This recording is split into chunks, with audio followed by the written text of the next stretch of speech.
बिहार के 90% लोग राजधानी से नहीं जुड़ पाए। इसने प्लान करने पर मजबूर करवाया।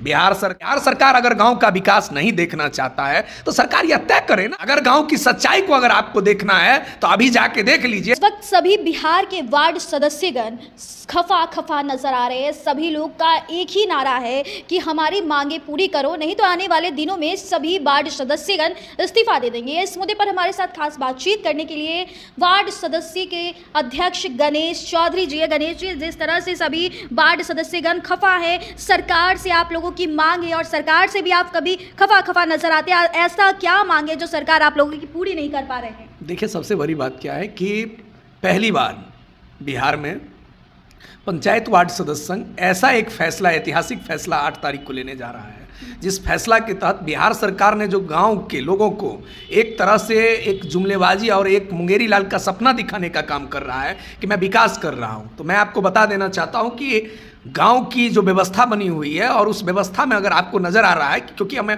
बार बार चिल्ला कर कहता हूं कि किसी भी मीडिया फोरम में अगर इतनी सरकार के खिलाफ बोलने की अगर आज़ादी मिला हुआ है और चौथा स्तंभ जिसे माना जा रहा है, तो वो सिर्फ एक बार इस सावन की महीना में गांव की गलियों में घूम कर देख लें, उन्हें पता चल जाएगा कि पटना शहर का ओवरब्रिज क्या होता है और चचरी पुल क्या होता है। क्योंकि अगर अभी देखना है, क्योंकि नेताओं को तो अभी फोटो खिंचाने का अवसर चाहिए, विपक्ष सिर्फ फोटो खिंचाता है। एनडीए सरकार सर बोलती है कि हम तो गली मोहल्ले और हर एक सड़क को बना रहे हैं, पूरे अच्छे से ध्यान दे रहे हैं, लोगों का हर एक बात को मान रहे हैं। अभी भी अगर देखी जाए तो बिहार के 90% लोग राजधानी से नहीं जुड़ पाए हैं। अभी भी 90% लोगों को समुचित शिक्षा, स्वास्थ्य व्यवस्था नहीं मिल रहा है। और जहां तक बात रही तो भेड़ बकरी की तरह कोच के आज अगर लोग जा रहा है, प्लान कर रहा है, वो किसकी मजबूरियां हैं? किसने प्लान करने पर मजबूर करवाया?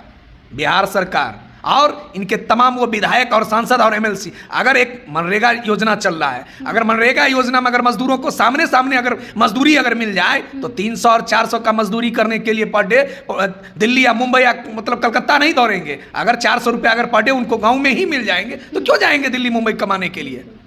लेकिन आज उस मनरेगा को क्या बना लिया गया है? बिहार सरकार उसे एक लूट का फैक्ट्री बना के रखा है कि इधर से मनरेगा के मजदूरों का नाम दो और उधर से पैसा निकाल कर अपने जेबी में भरो। तो यह आखिर आप लोगों को क्या मांगे? क्या सरकार आप लोगों की मांगे क्या नहीं पूरी कर? हम लोगों का पूर्णतः एक ही बात कहना है कि बिहार सरकार क्या चाहता है। बिहार सरकार अगर गांव का विकास नहीं देखना चाहता है तो सरकार यह तय करे ना कि सिर्फ पटना में एसी में बैठने से ही अगर मुख्यमंत्री जी को अगर मान लीजिए सब कुछ दिख रहा है तो फिर गांव के नाम पर बजट बनाने की क्या जरूरत है? गांव के विकास के नाम पर ढिंढोरा पीटने की क्या जरूरत है? अगर गांव की सच्चाई को अगर आपको देखना है तो अभी जाके देख लीजिए कि ऐसा कोई गांव नहीं है जो जल जमाव से परेशान नहीं है। सड़क गड्ढे में तब्दील हो गया और सरकार कह रहा है क्या, जब हम गड्ढे को भरते जा रहे हैं। अरे क्या चीज के लिए? यही गड्ढा भरते भरते तो आपने 70 साल गुजार दिया। रही अभी का जो मुख्य समस्या बना हुआ है, मुख्य समस्या एक ही चीज बना हुआ है कि पंचायती राज व्यवस्था को माननीय मुख्यमंत्री श्री नीतीश कुमार जी ध्वस्त कर दिए, जिस ध्वस्त का मुख्य रूप से अगर किसी को शोषण किया गया, किसी को अगर एजेंडा बनाया गया, किसी को अगर पीड़ित किया गया तो वो सिर्फ वार्ड सदस्य हैं, जिनको आज 2.5 वर्षों में सिर्फ गालियां के अलावा कुछ नहीं मिल रहा है जनता से। और जनता जहां आता है समस्या का समाधान करवाने के लिए तो वार्ड सदस्य खुद समस्या उनके सामने बनता जा रहा है। क्योंकि हम अगर किसी का समाधान नहीं करेंगे तो लोग हमें गालियां देंगे, लोग हम पर ताना छोड़ेंगे। अगर ताना देंगे, गालियां देंगे तो दुनिया को ना काम होगा, या इससे अच्छा है मर जाना, या इससे अच्छा है इस्तीफा दे देना। इसीलिए बिहार के वार्ड सदस्य बिहार सरकार की इस दोहरी नीति के कारण, इस दोहरी व्यवस्था के कारण अपना रिजनेशन देके जनता को तो यह कह देंगे ना कि सरकार नहीं दे रहा है। अगर रिजनेशन दे देंगे सभी वार्ड सदस्यगण तो उन लोगों जो अपने परेशानी लेकर के वार्ड सदस्य के पास जाते थे तो किसके पास जाएंगे? जनता के हम सिपाही हैं, जनता के हम सिपाही हैं और जनता ने मुझे एक सिपाही के रूप में चुन के वहां तक भेजा था। लेकिन मुझे यह नहीं पता है कि 1,14,000 वार्ड मेंबरों पर शासन करने वाले इतने कुर बैठे हुए हैं, 243 विधायक, कि इनकी कानून बनाने की ऐसी स्टाइल है कि ये सिर्फ पटने में वो कानून बैठा रह जाता है। पटना की एसी से और सचिवालय से वो कानून धरातल पर निकल ही नहीं पाता है। और निकलता क्या है तो इनकी भ्रष्टाचार की एक पोल खुलती है कि बिहार में हमने इतना करोड़ रुपया लगाया और जिसका परिणाम है हर साल कहा जाता है कि बाढ़ का नियंत्रण की व्यवस्था हो रही है, और बाढ़ के नाम पर इन्होंने चूरा पन्नी फलना चिलना का व्यवस्था करके, तो एक परिणाम बन चुका है इन लोगों को। एक वो बना लिए हैं, दूसरा पंचायती राज मंत्री बने हैं, कहते हैं कि गांव के विकास के लिए राशि भेज रहे हैं, ये कर रहे हैं वो कर रहे हैं, वो एक लूट का अड्डा बना लिए। इनके पास में तो और कुछ बचा ही नहीं है। और रही बात कि इनको वो त्रासदी देखना पड़ेगा जो श्रीलंका को देखना पड़ा था, जो बांग्लादेश को देखना पड़ रहा है। बिहार के 1,14,000 वार्ड मेंबर बहुत जल्द फैसला लेने वाला है कि विधानसभा में जाकर अपने उस विधानसभा के ऊपर में झंडा उत्तोलन कर दिया वार्ड सदस्य को, तो फिर कहिएगा। जैसे कि गणेश जी आपने बोला कि बांग्लादेश की शेख हसीना जिस तरह से इस्तीफा दे रही हैं और दे चुकी हैं, तमाम लोग वहां से मतलब दूसरे चीज में आ रहे हैं, दूसरे लोग आ रहे हैं। अब बिहार हम ये आपके चैनल पर स्पष्ट कर देना चाहते हैं कि नीतीश जी गांव के विकास के नाम पर कब इस्तीफा देने वाले हैं।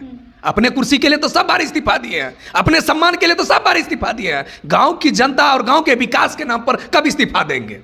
एक बार गांव के विकास के नाम पर इस्तीफा देकर तो देखे क्यों, कितने लोकप्रिय हैं। नीतीश कुमार ही इस्तीफा दे देंगे तो इस बिहार को फिर कौन चलाएगा? अगर बिहार के मुखिया के नजर में अगर 1,14,000 वार्ड मेंबर खराब है, गांव का विकास खराब है, तो मुझे एयरपोर्ट, मुझे यहाँ का डेवलपमेंट जो सिर्फ पटने में दिखता है, एसी में बैठकर ही एक होर्डिंग पर और बैनर पर दिख रहा है, वैसा विकास नहीं चाहिए। और वैसा विकास पुरुष नहीं चाहिए जो गांव की जनता और गांव का विकास नहीं देखना पसंद। सब लोग तो फिर से बार बार यही बोलते हैं, अब की बार नीतीश सरकार, अब की बार धोखेबाज सरकार, अब की बार दोहरी नीति की सरकार, अब की बार जो है सही ऐसी पलटी मारेंगे ये जब कहाँ आपको कहीं नजर नहीं आएंगे। क्योंकि आपको तो पता होगा कि जनता ने इनको सबक सिखाने का एक परिणाम ला दिया है।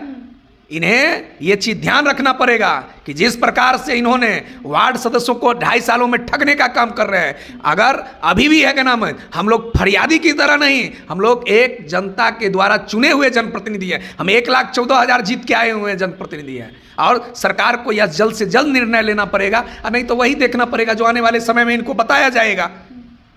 किस तरह से आपके सामने में आपके चैनल पर कह रहे हैं कि 10 गो सीट हम हार गए, इस बार 243 हार जाएंगे। कंफर्म आप बोल रहे हैं, मीडिया के सामने ऑन कैमरा बोल रहे हैं कि 243 सीट नीतीश कुमार।